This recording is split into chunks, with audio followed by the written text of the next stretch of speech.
Hello, আমি মৌ। আজ আমার দাদুর ১ বছরের শ্রাদ্ধের খাওয়া দাওয়া, তাই জন্যই সকাল সকাল রাঁধুনিরা এসে গেছে আর এসেই সব গুছিয়ে নিচ্ছে। সে যাই হোক, তারপরেই চলে গেলাম খেতে।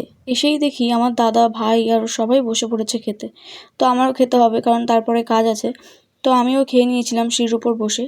তারপরে আমি স্নান করে আসি, এসেই আমি দাদুর ফটোতে মালা পরিয়ে দিই। যখন আমি মালা পরাচ্ছি তখন আমি তাকাতে পারছি না দাদুর দিকে, মানে আমার খুব খারাপ লাগছে। আর আমার খারাপ লাগা বা আমার ওই কান্না জিনিসটা সবার সামনে আসে না, ওটাই হচ্ছে প্রবলেম। আমি মানে কষ্ট কাউকে বুঝতে দিতে পারি না, ঠিক আছে। তারপরে যাই হোক, সে মিষ্টি জল সব কিছু আমি দিয়ে দিচ্ছিলাম।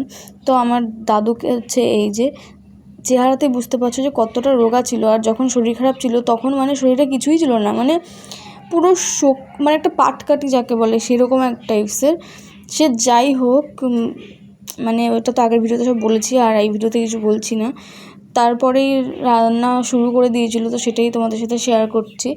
তো রান্নার সব কমপ্লিট, লাস্টে যখন বেগুনি ভাজা হচ্ছিলো তখন আমি গেছিলাম, আর মাঝখানে কোনো ক্লিপ নেওয়া হয়নি ভিডিওর। তো তারপরে হচ্ছে দাদুকে ভাত দিতে যাবে, তো সেই জন্য আমরা সবাই রাস্তায় দাঁড়িয়েছিলাম। তাই দাদা, ভাই, 2-3টে ভাই আরও সবাই বসেছিল ওখানে। তো আমার বাবা মাথায় নিয়ে নিয়েছে থালাটা। তো যাব আমরা এখন সবাই সেখানে ভাতটা দিতে দাদুকে। সবাই যেমন তেমন ছিল, কিন্তু আমার ঠাকুমা খুব ভেঙে পড়েছিল ওই সময়টা যখন দিচ্ছিল। মানে একটা কষ্ট হওয়াটাই স্বাভাবিক, মানে সে তো স্ত্রী, সে যাই হোক। তারপর আমরা চলে আসি সেখানে, লেপে টেপে দিয়েছিলাম, এটা দেখিনি আগে। তারপর এসে দেখি যে এখানে পুরো সব রেডি করা, পরিষ্কার করে দিয়েছিল। তারপরে সবাই প্রণাম করে নিচ্ছিল, আমিও প্রণাম করেছিলাম, আমার দাদাও করেছিল, সবাই করেছিল। তারপরে আমার বললাম না ঠাকুমা ভেঙে পড়েছিল, সেই জন্য আমার দাদা ভালো করে বোঝাতে নিয়ে যাচ্ছে যে আমরা আছি তো, এইভাবে। তো তারপরে সবাই চলে আসে দুপুরবেলা। তো তারপরে সবাই বসে পড়ে খেতে।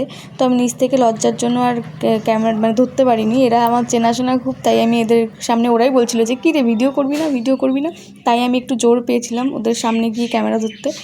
তারপরে লাস্টে আমরা সবাইকে খাওয়া দাওয়ানোর পর আমরা বসে পড়ি সবাই একসাথে খেতে। আর আমি তো যা রান্না হয়েছিল তাই খাইনি, আমার জন্য পনির বাইরে রান্না হয়েছিল, সেটাই আমি খেয়েছিলাম, কারণ মাছ আমি খাই না, আর সবই মাছের আইটেম ছিল। সে যাই হোক, রাত হয়ে যায়, আর রাতের বেলা পায়েল আসে আমাদের বাড়িতে। তো আজকের ভিডিও এই পর্যন্ত, দেখা হবে নেক্সট কোনো মিনি ব্লগে। তো চলো, টাটা।